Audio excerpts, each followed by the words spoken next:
Bisoudrome. Le bisoudrome. Le bisoudrome. Le bisoudrome. Le bisoudrome. Le bisoudrome. Vous écoutez le bisoudrome. Le bisoudrome. Le bisoudrome. Vous écoutez le bisoudrome.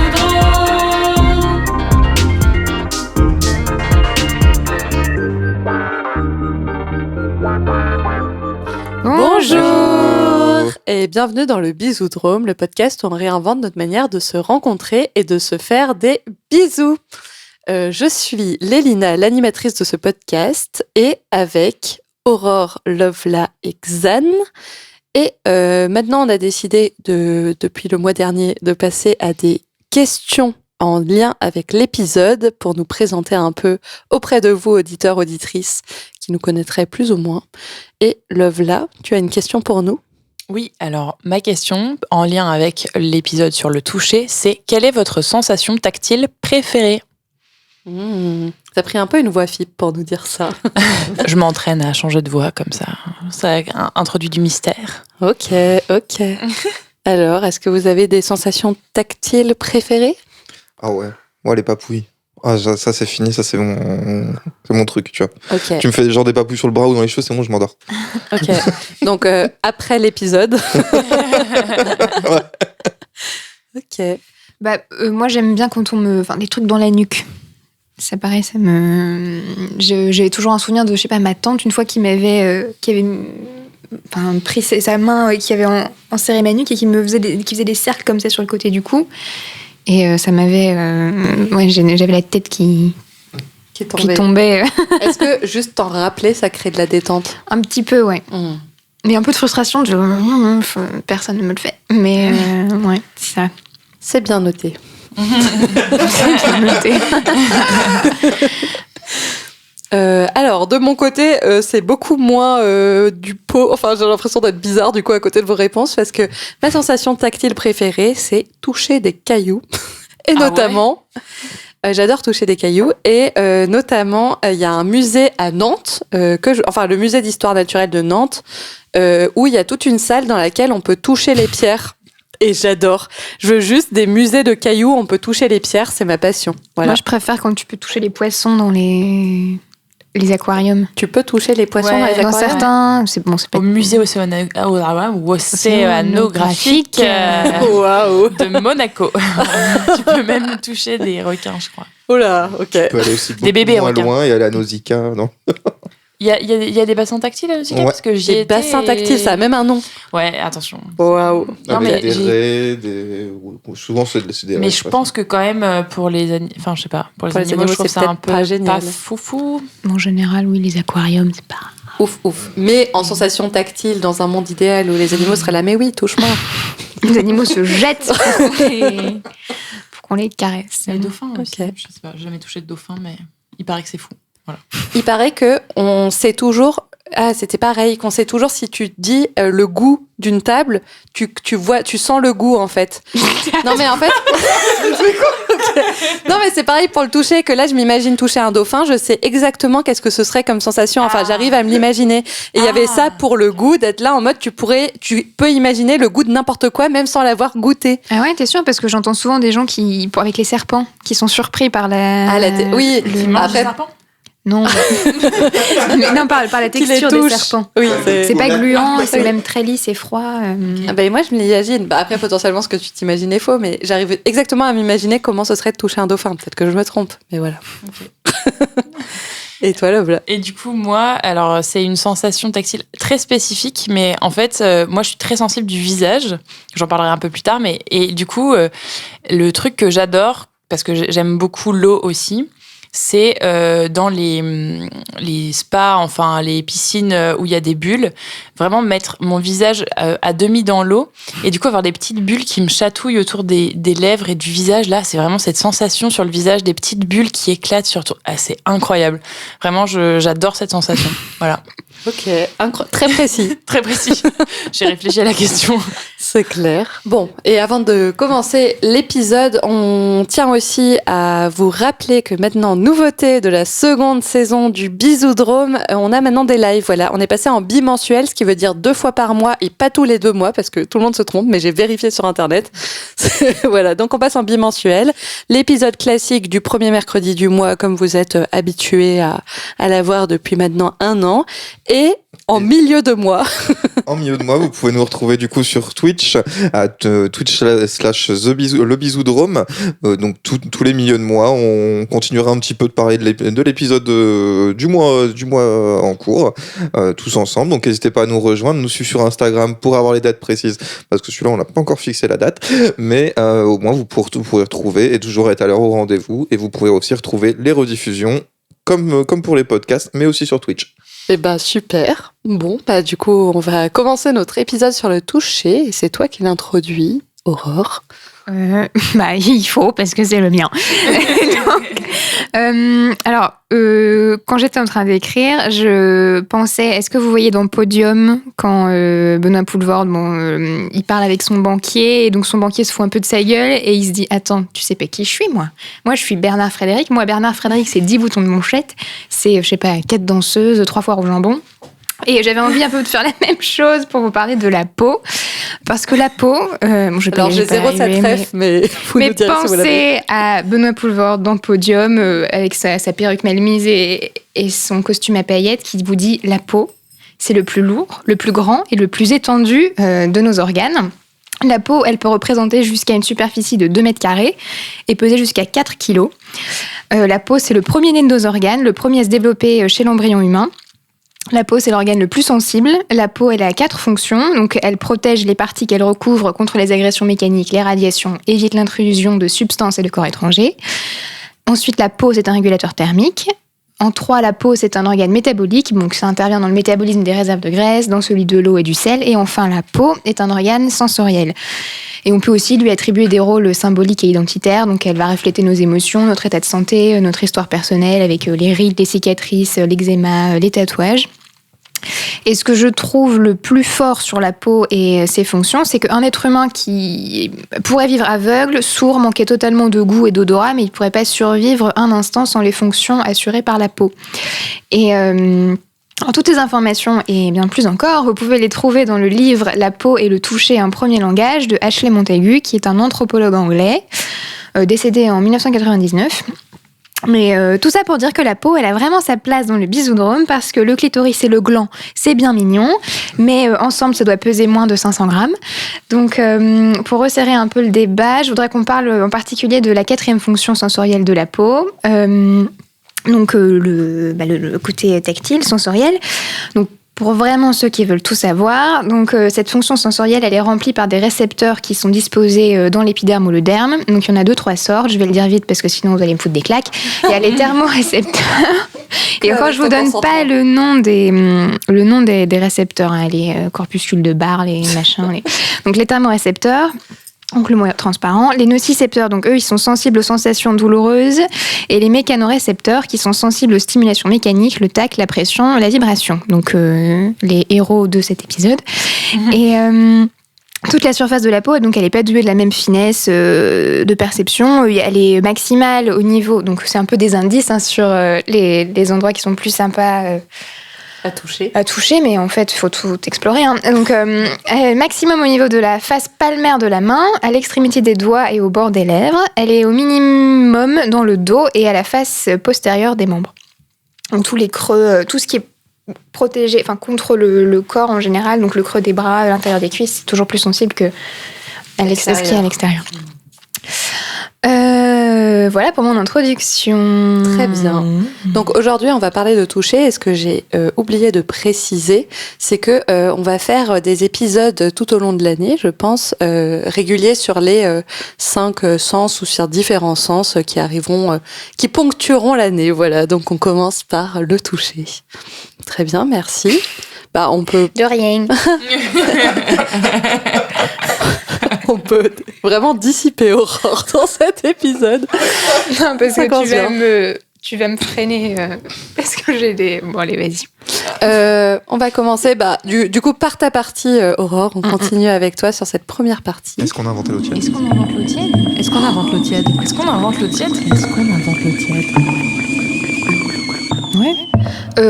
Donc moi, je voulais vous vous parler de un peu du développement du toucher, et ce qui fait que c'est très important dans la construction du lien à l'autre, et que même il en soi, ça a aussi des fonctions. Ça nous permet au corps même en lui-même de bien fonctionner.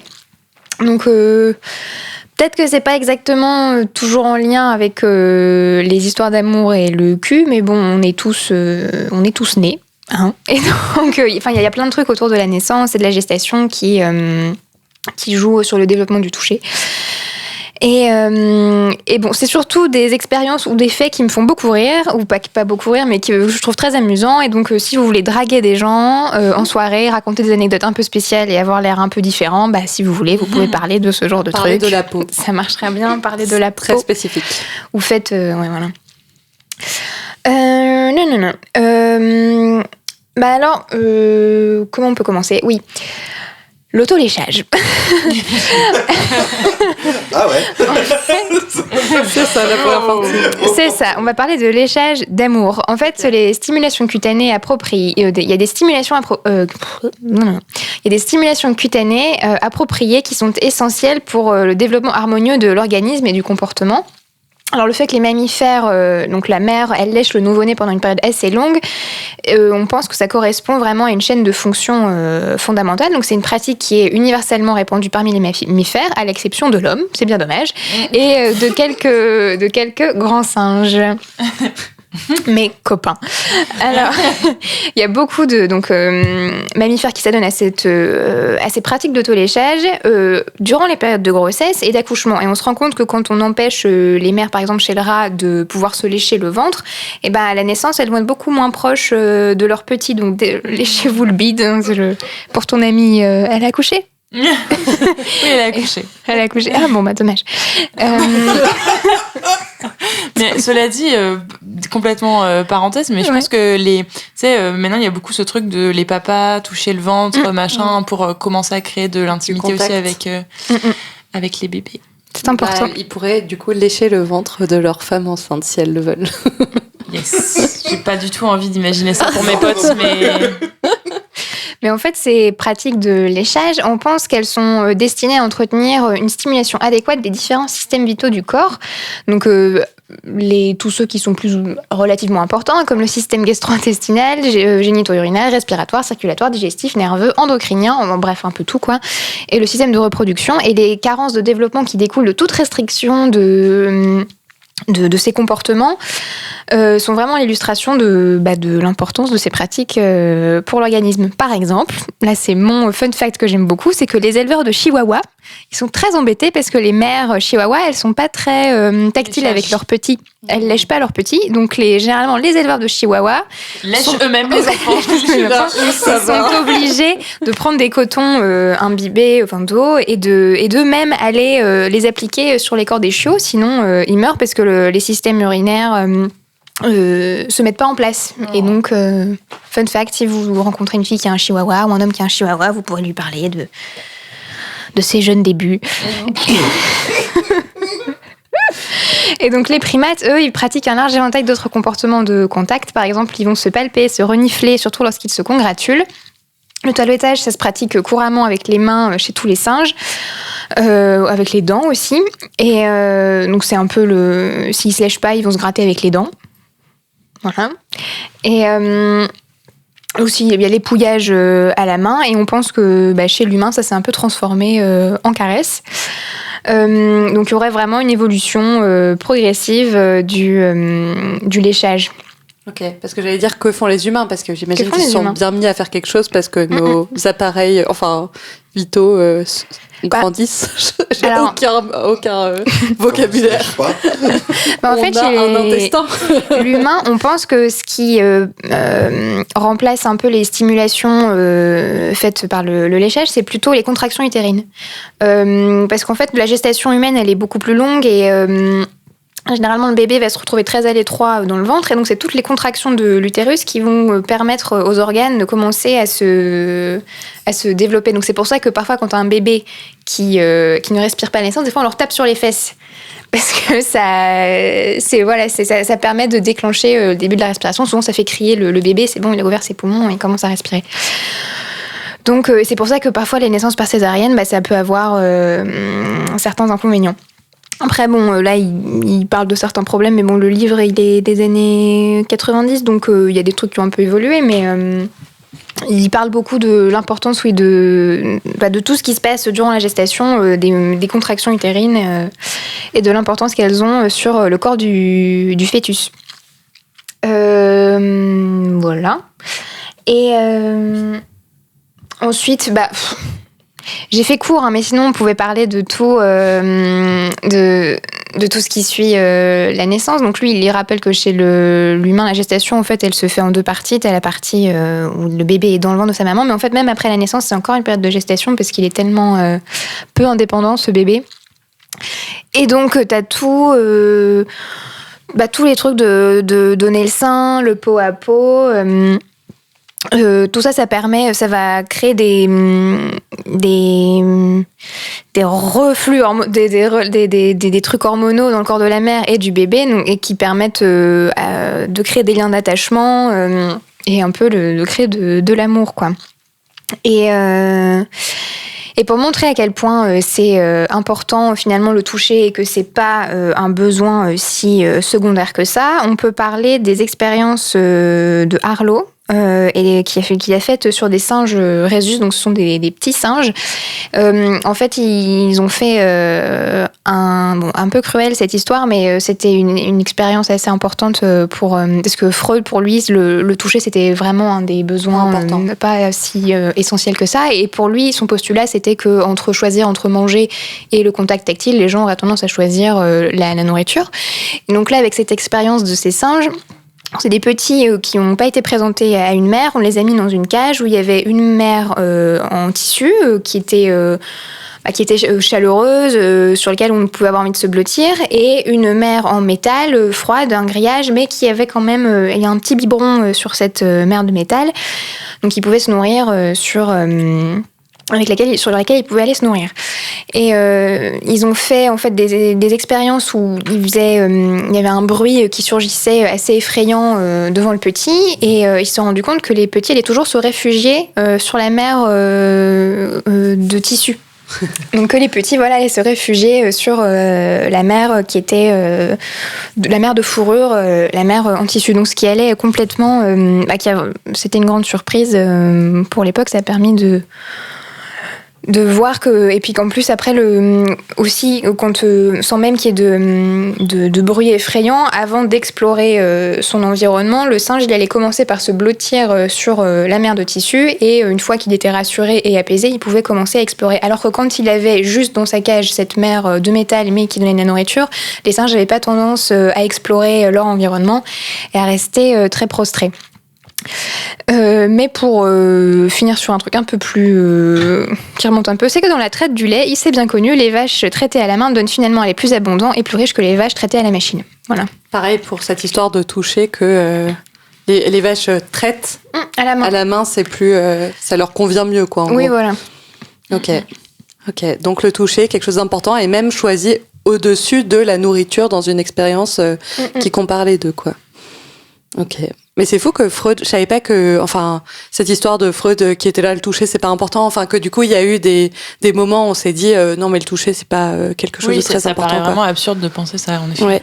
Mais je sais que dans aussi ce truc, l'enfant, le pot à pot et tout, il y a vraiment quelque chose aussi dans ces dernières années, qu'on sait que les 1000 premiers jours, c'est les jours les plus importants dans la manière de faire grandir un enfant et qui se développe bien, et que le pot à pot, le toucher et tout, c'est quelque chose qui est hyper majeur dans ce développement de l'enfant, quoi. Très intéressant. Donc le toucher, c'est très important. C'est ça que tu nous dis. Le toucher, c'est vital. Le toucher, c'est vital, oui. C'est un besoin vital de l'humain. Même si on se lèche plus les uns les autres. Très bien. Est-ce que quelqu'un a quelque chose à dire au toucher scientifique ? Non. Personne ne veut parler des chihuahuas, c'est génial ça. Bah écoute, si on connaît des fans de Chihuahua, on leur donnera cette info. J'irais pas trop dire à quelqu'un qui a un chihuahua. Et au fait, il a dû être léché par quelqu'un. Non, il a pas été. On a pris des petits cotons imbibés et qu'on a mis comme ça sur son corps. Hein. C'est moins sordide que ce que tu racontes. Hein. Oh, c'est beaucoup moins drôle du coup. Bon, bah dans ce cas, on peut passer à ta partie, Xan. Qui va raconter ça, qui va raconter ça. Qui va raconter sa vie? Bah ouais, moi je vais un petit peu continuer dans un petit peu le thème que j'ai pris sur les derniers épisodes avec un peu la solitude croissante un petit peu de cette période. Et moi je voulais parler un petit peu du manque de toucher. Moi en prenant un petit peu mon exemple, moi je l'ai déjà expliqué, ça fait 3 ans que je suis célibataire et 1 an et demi que un truc comme ça que j'ai pas eu de relation avec quelqu'un. À aujourd'hui, le toucher, c'est vraiment la chose qui me manque le plus. Genre les attentions, les caresses, les câlins, c'est quelque chose, c'est devenu un manque absolu. J'ai tellement pas de contact humain que la dernière fois, j'ai eu une amie qui est venue chez moi pour mon anniversaire. Elle m'a offert un cadeau et elle m'a fait un câlin pour me faire un cadeau en me disant merci d'être là pour moi et tout quand ça va pas. Et j'ai failli en pleurer tellement, plus que le cadeau, ça m'a fait encore plus de bien.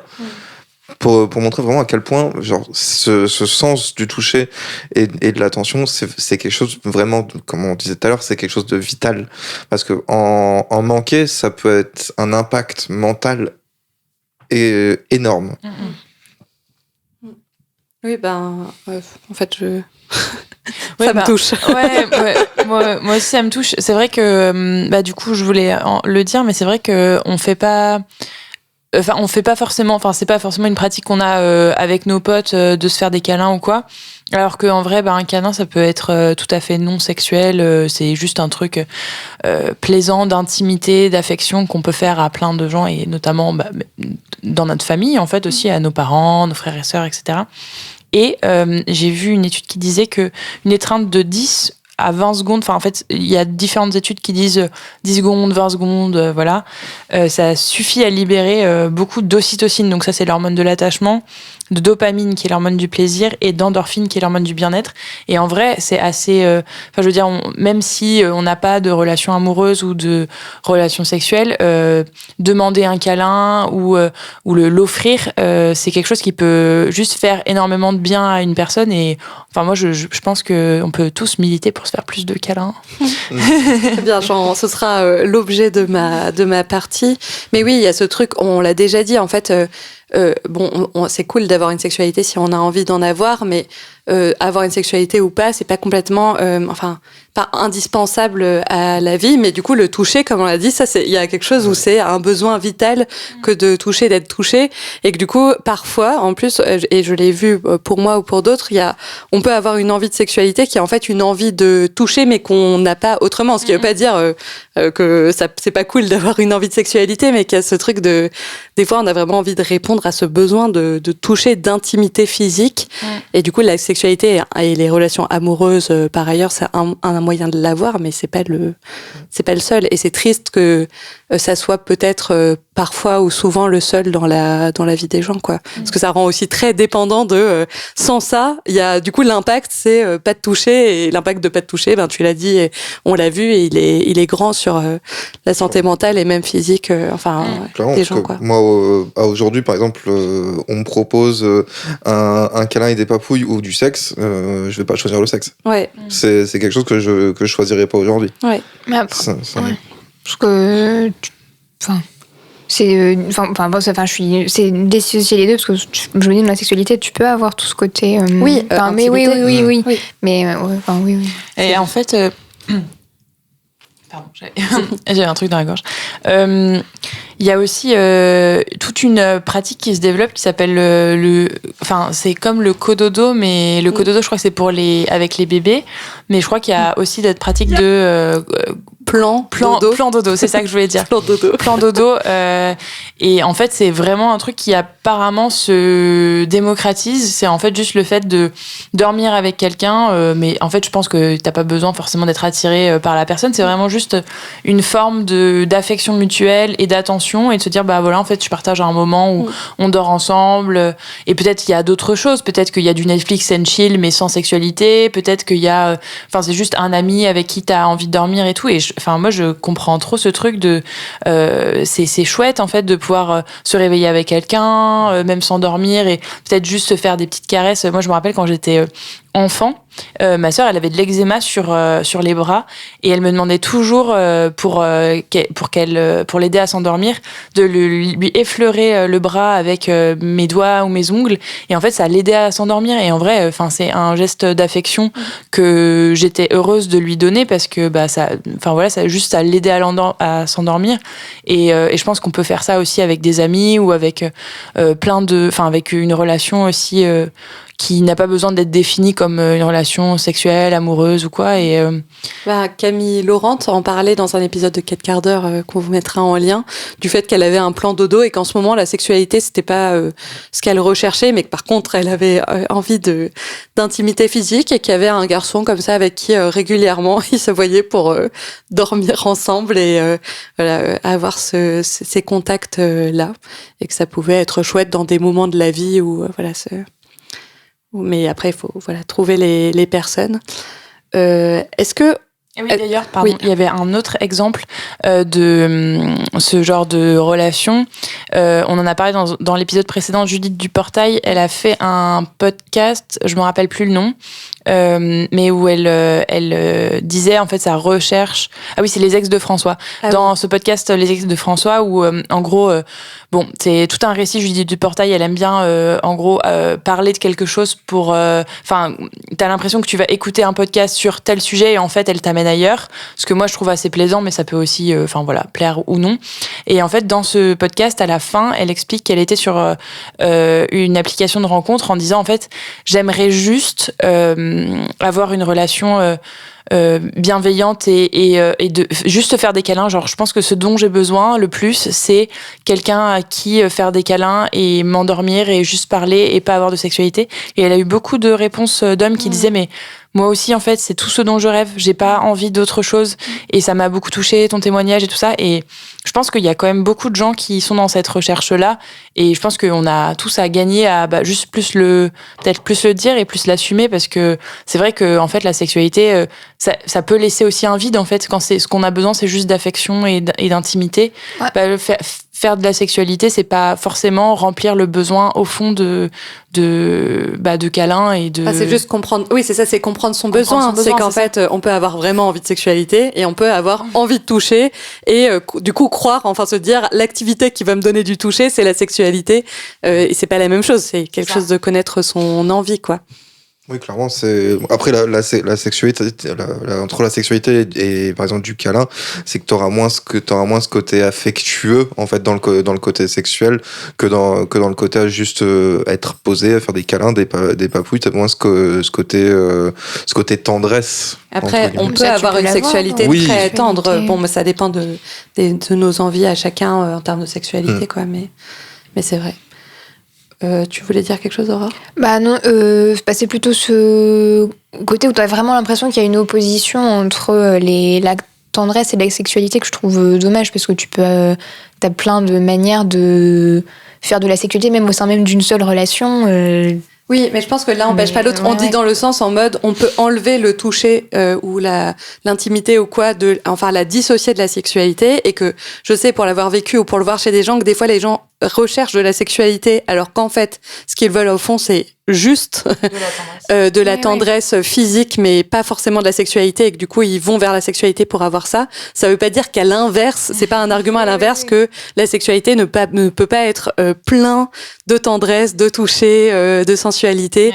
Et évidemment, on peut avoir une sexualité qui est plein de cette intimité physique, voilà. Mais peut-être que je peux passer à ma partie parce qu'elle va vraiment en lien avec ça. C'est vraiment un plaidoyer de augmenter et on vient d'en parler, l'intimité physique non sexuelle. Un avis sur tout. Surtout un avis. Un avis sur tout. Et du coup, je voulais vous parler d'ASMR. Donc l'ASMR, bon, je pense que vous savez ce que c'est, mais c'est des vidéos qui ont pour but la relaxation et qui se basent sur des stimuli auditifs, genre chuchoter ou tapoter. Ça va être horrible à masteriser. Ou Nico dit oui. Ou alors des stimuli visuels. Et quand on pense à l'ASMR, on pense souvent aux stimuli auditifs. Enfin, c'est un peu ce qui a été le plus popularisé. On pense à des gens qui font des bruits de bouche, qui mangent des trucs, enfin voilà, des choses comme ça. Mais en fait, l'ASMR, c'est hyper large comme pratique. À un moment, je disais que trouver l'ASMR qui nous convient, c'est comme trouver le porno qui nous convient. Il faut diguer pour savoir exactement quel est son intérêt particulier, et tout le monde potentiellement peut trouver quelque chose qui est son intérêt particulier. Mais quand tu vas sur l'algorithme et la page première, bon bah c'est vraiment pas forcément ce qui correspond à ton intérêt particulier, quoi. Et moi, j'ai beaucoup digué en ASMR parce que c'est quelque chose qui m'a beaucoup plu. Et avec le temps, je me suis rendu compte que moi, ce que j'aimais le plus, c'est l'ASMR qui est plus visuel, et l'ASMR où en fait, il y a une personne qui, d'une manière ou d'une autre, en touche une autre. Ça a l'air chelou comme ça, mais en mode ou des vidéos de massage, donc une personne qui en masse une autre, ou de micro-intention en mode quelqu'un qui juste touche les cheveux et caresse les cheveux et joue avec les cheveux et faire des coiffures à quelqu'un d'autre, ou qui le mec qui, enfin, voilà. Toutes ces choses d'intimité et de toucher physique, mais non sexuel. Après, évidemment, parce que quand il y a ça qui s'est créé, les gens qui comprennent pas le concept que le toucher peut être non sexuel, ils étaient là, wow, l'ASMR c'est que du porno déguisé, en gros. Et évidemment, il peut y avoir des vidéos qui ont cette envie d'exciter les gens et de créer des clics et je suis notamment une page de massage où vraiment ils ont à côté un OnlyFans, et je sais très bien que c'est une porte d'entrée et une manière de faire cliquer, et qu'il y a toujours un truc très tenu et subtil, mais où ça va toujours à la limite entre ce qui est acceptable de montrer sur YouTube ou pas. Ce qui est assez marrant, en fait, comme consommation érotique par ailleurs, très douce. Mais il y a aussi vraiment plein de touchés qui est vraiment non sexuel, quoi. Et ça, les gens, au début de l'ASMR, ils ont vraiment eu beaucoup de mal, pour certains, à le comprendre. Mais moi, c'est vraiment quelque chose qui, déjà me détend énormément et m'a vraiment inspirée, parce que personnellement, je suis pas une personne très tactile de base. Et du coup, pendant longtemps aussi, j'ai beaucoup associé le fait d'être tactile à mes relations amoureuses et sexuelles, quoi. Et là, avec le temps, j'étais là, mais oui, évidemment, c'est important. Le toucher, c'est quelque chose d'essentiel, c'est quelque chose d'important, tout ce qu'on s'est dit. Et je me suis dit, c'est ça, c'est trop triste que ce soit que dans la sphère du couple ou de la sexualité, parce que c'est hyper restrictif, et que pour peu qu'on n'ait pas de couple ou de sexualité, on n'a pas ça dont on a vraiment besoin, quoi. Et du coup, j'étais là, mais ça, c'est trop un bel exemple d'intimité physique non sexuelle qui peut être du coup entre potes, voilà, dans la famille et tout, et qui m'a donné d'ailleurs plein de skills, parce que à force de voir des gens se caresser les cheveux et tout, enfin voilà, je trouve que maintenant j'ai des compétences et que je le fais bien, et du coup, c'est quelque chose que j'essaye de faire, mais j'essaye d'en parler avec les gens, de se dire, allez, on se fait plus de câlins et on essaye de... Mais c'est pas facile. Ça fait 1 an que je me dis, allez, j'aimerais créer plus d'intimité physique avec mes potes, mais que faut passer le cap, et que c'est pas forcément facile de se mettre à se faire des câlins et à se toucher les cheveux. Et il faut créer le bon contexte, quoi. C'est ça. Et il faut en parler, et je pense qu'il faut un peu déconstruire aussi le fait qu'on l'ait mis dans un carcan, et qu'on soit là en mode, mais en fait, c'est vraiment, ça fait du bien à tout le monde. Enfin, c'est vraiment, ça peut être chouette si tout le monde en a envie, que de dépasser ce carcan du couple sexuel pour le toucher. Mais vraiment, personne ne réagit, mais parce qu'en fait, on est tous très d'accord, je crois. Oui, c'est ça. C'est parce que je repense à tous les trucs que je peux regarder des fois d'ASMR, ou les moments où t'as un peu... Et en fait, je suis en train de m'auto... Elle s'auto-hypnotise. Mais de toute manière, repenser à des choses d'ASMR. Mais moi, je m'étais toujours dit que quand je voyais même quelqu'un faire un massage à quelqu'un d'autre, genre, je sais pas, une pote à un autre pote ou quoi, ça me détendait déjà, quoi. Juste le fait de voir des gens donner de l'intimité physique. Bon, évidemment, ça va pas remplacer le besoin vital de toucher qu'on a. Mais j'avais lu des articles et tout qui disaient que pendant des périodes de confinement et tout, évidemment, ça remplaçait pas le toucher, mais que de voir des vidéos d'ASMR avec des gens qui se touchent, ça pouvait donner une sorte de petit réconfort temporaire, puisqu'évidemment, c'est, comme dit, voilà, un besoin vital qui ne peut pas être remplacé par des gens qui le font dans une vidéo devant soi, quoi. Et voilà. Mais il y a des trucs, ça me faisait penser à un jeu que j'aime beaucoup, c'est écrit dans le dos. à quelqu'un, où tu dessines dans le dos de c'est vrai quelqu'un. qu'en fait, en plus, ces choses tactiles, c'est des expériences qu'on avait beaucoup plus enfant, j'ai l'impression, même faire les jeux sur le bras où tu tu dois touches trouver le milieu jusqu'au du coude. milieu, de l'intérieur du coude, et il faut dire stop quand c'est à l'intérieur du coude et tout. On avait beaucoup plus ces pratiques potentiellement, sensorielles, qu'on a moins adultes, et je trouve que c'est fort dommage. Et je veux bien vous proposer des expériences sensorielles dans ma partie. Du coup. Ah, écoute, je te propose qu'on passe à ta partie sur les expériences sensorielles. Et le cul dans tout ça. Et le cul dans tout ça. Et le cul dans tout ça. Oui, parce que du coup, en fait, de mon côté, je réfléchis beaucoup à la fois ce qui est de l'ordre de l'intimité affective, donc qui peut être vraiment juste des câlins, par exemple, ou des caresses, mais qui n'ont pas vocation à se transformer en relation sexuelle. Et en même temps, et puis la sexualité. À quel moment, en fait, on est dans juste de la tendresse et à quel moment on passe dans la sexualité. Et entre les deux, il y a beaucoup d'interstices et de choses qui sont peut-être un peu des deux, quoi. Et aussi l'exploration du toucher et de tout ce qui peut être fait avec soi ou avec d'autres personnes pour justement nourrir ce besoin de sensations tactiles, nouvelles, de se réapproprier à la fois son corps, mais aussi de rentrer en contact avec l'autre. Et du coup, j'avais quelques des petits exercices à vous proposer que vous pouvez faire soit seul, soit avec quelqu'un si vous avez envie. Donc après, ça paraît un peu bizarre de se dire je vais faire un exercice de toucher et tout ça, mais enfin c'est à vous de voir si vous voulez vous l'intégrer dans dans une expérience avec un partenaire ou une partenaire, ou si vous êtes là en mode non mais je vais faire ça dans mon coin. Enfin, voilà, vous verrez ce que vous en faites et vous me direz. Alors il y a une première chose. Oui, me dites pas si c'était nul. Bon. Donc oui, en fait l'idée c'est de du coup rendre conscient l'exploration du toucher. Donc en fait l'idée c'est d'y aller en mode on est conscient qu'on fait ça et on va voir ce que ça nous fait. La première chose c'est de soit d'être nu, enfin d'avoir une grande partie de son corps dénudé et de prendre des objets avec des sensations tactiles différentes. Donc ça peut être par exemple un plaid doux ou un doudou ou un coussin ou quelque chose comme ça. Un objet qui peut être froid ou dur, comme j'en sais rien, ça peut être une cuillère à soupe ou un crayon à papier. Moi j'aime bien la sensation du crayon à papier. Oh là, j'ai horreur de ça. Le crayon à papier. Ouais, c'est un truc qui me. C'est le bois, non? Ouais, le bois. Il y a vraiment bois des gens, mais je ne peux pas. J'avais un ex-copain, c'était pareil, le bois c'était pas possible. J'ai dû acheter on a acheté des spatules en plastique parce que la spatule en bois, il pouvait pas l'utiliser ni la nettoyer. Non, mais il y a beaucoup de gens qui ont des problèmes avec le bois. Rien que l'imaginer, ça m'a fait des frissons. frissons. T'as fait un frisson, Ouais. c'est fou. Bon voilà, Donc, moi ça me fait pas du tout ça, ouais. donc voilà. Vous saurez, Après, vous savez pour vous. À vous de voir. Oui, c'est il ça. faut attester. Ça peut être une plume, enfin ça peut être plein de choses. Et du coup d'essayer, il y a il y a trois, c'est ce que tu disais, trois sensations tactiles, la pression, la vibration. La vibration. Et j'ai les fleurs, enfin bon bref. Ouais.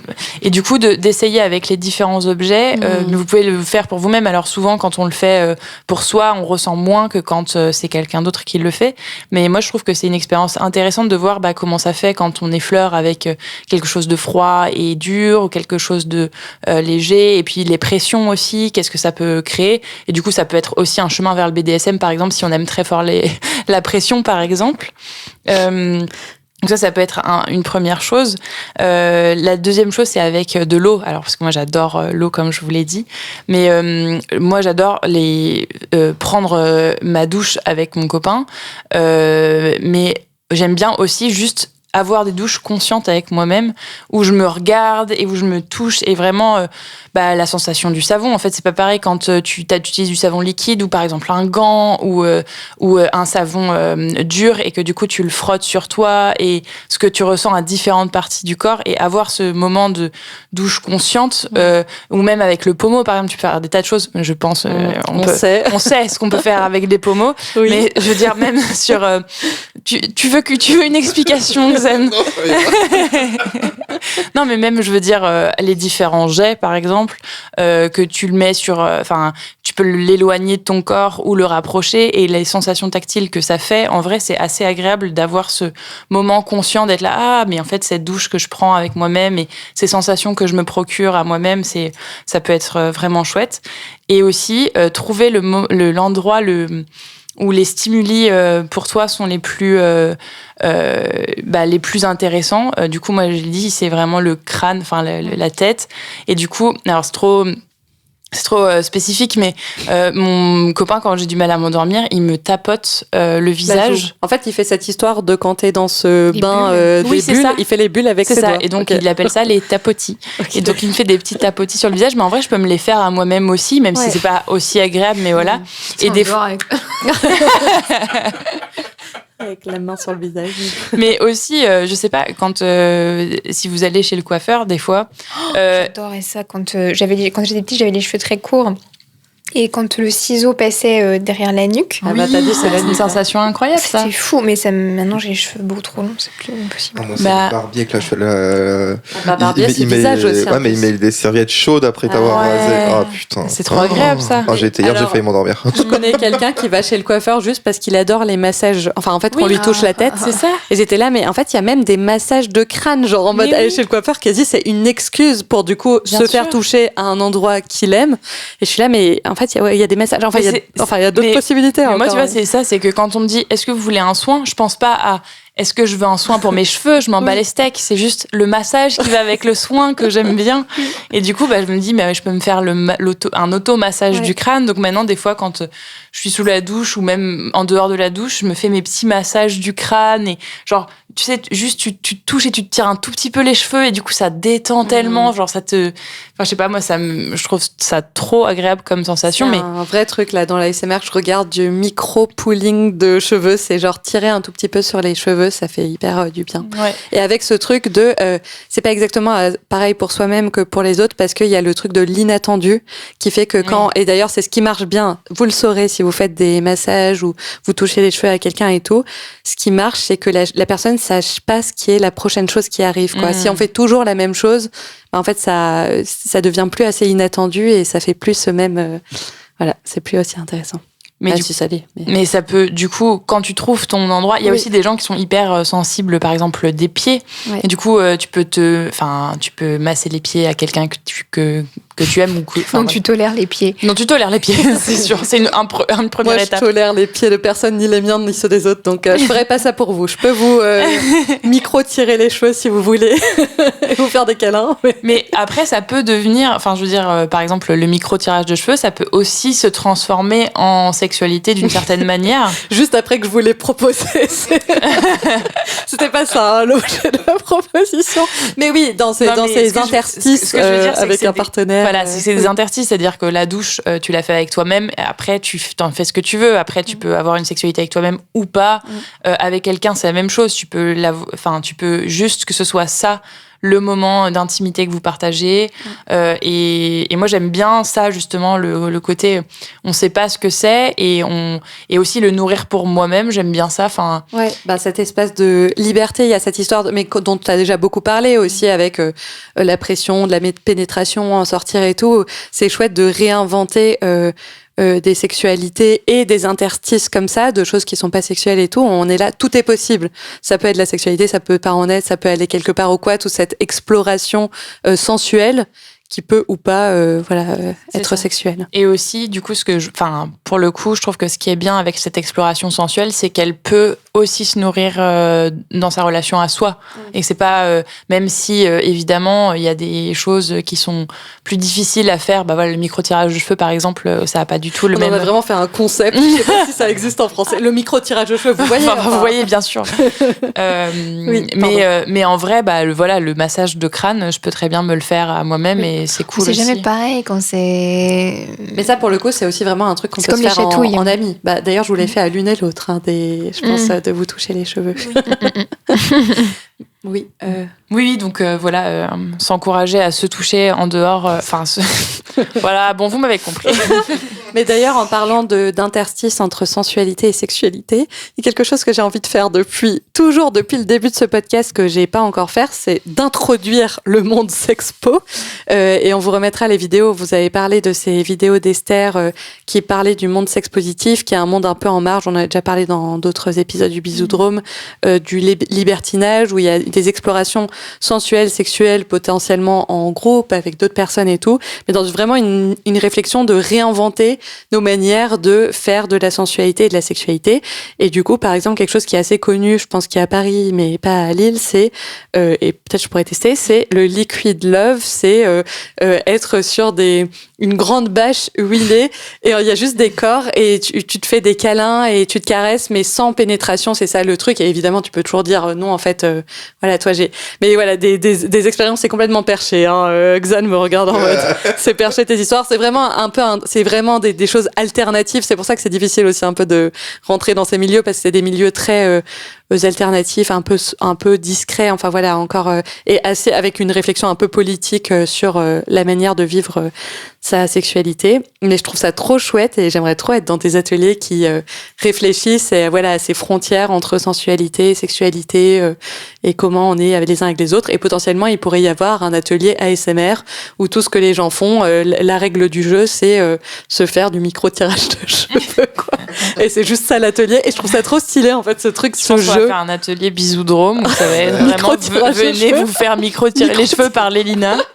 Allez, franchement, je suis trop forte. Hein. J'ai regardé tellement d'heures d'ASMR où ils le font et à force de regarder, on acquiert des compétences. Mais moi, franchement, quand tu m'avais, je me rappelle très bien de cette scène où tu m'avais brossé les cheveux et tout, et enfin, c'était vraiment genre incroyable comme moment. Donc, ouais, tu dis pas mes louanges Aurore, mais la dernière fois que je l'ai fait. Si, c'était sûr. Moi, ce que j'aime bien, c'est un truc que même à ma soeur, des fois, je me dis mais s'il te plaît, gratte-moi le bras. Mais elle veut pas. Oh non. Et donc, moi, je te gratte le tu bras. m'as gratté le bras. Ouais. Mais en vrai, encore une fois, les massages, enfin, c'est quelque chose que du coup qu'il faut payer, mais en vrai, c'est quand même un truc très cool à s'offrir quand on a envie de toucher et que j'ai l'impression, mais ça vient avec plein d'autres choses, mais les mecs ont beaucoup plus de mal à s'offrir en dehors du fait d'avoir l'argent pour, parce que c'est un vrai coût que de se faire masser, mais que voilà, c'est beaucoup plus un truc qui s'offre entre femmes que entre mecs, et que c'est triste aussi parce que c'est une manière comme une autre. Bon, après, toi, t'as dit tu le fais avec le barbier, cette personne dont je parlais le faisait avec le coiffeur. Enfin voilà, tout le monde trouve ses moyens détournés. Oui, j'ai un pote, on parlait de ce qu'on s'offrait pour notre anniversaire. Moi, j'étais en mode moi pour mon anniversaire, je pose ma journée, je vais au resto toute seule, je me fais mon petit massage et tout. Et t'es en mode oui, moi aussi je fais pareil. Et j'étais en mode t'as été te faire masser. Il dit ouais, chez l'ostéo c'est pareil. Moi j'ai mon chiro, c'est la même chose. Non, en vrai, c'est juste agréable de se faire manipuler, en fait. C'est ça aussi. Faire manipuler corporellement. Oui, pas dans la vie, à moins que ce soit votre kink, pas de kink shaming. Très bien. Est-ce qu'on a dit ce qu'on voulait dire sur l'épisode du toucher ? Moi, un épisode qui nous a enthousiasmés, sur lequel on est d'accord. Donc, on espère que ce sera un appel à vous pour plus vous toucher les uns les autres. Mais évidemment... Pour vous toucher. T'as commencé à en toucher les seins. C'est super parce qu'on parle de trucs non sexuels pendant tout l'épisode, mais c'est tellement en fil rouge. C'est tellement sexuel, mais ça l'est pas. Bon, bref, d'être là en mode... Mais je sais. C'est comme si on tenait la porte et les gens... Non, on a dit pas de sexualité. Bon, enfin, vous pouvez, si vous voulez.